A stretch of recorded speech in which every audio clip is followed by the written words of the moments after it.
All right, dear friends, I'm crafting in my recliner again. I have gotten a 3D printer for Christmas, and I've already printed out two Jeeps.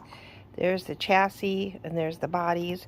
I'm going to paint those, and here's a little cat statue miniature. I'm going to paint it black, I think, and I've glued these little pop caps to my cardboard for the paint. So let's see how this goes.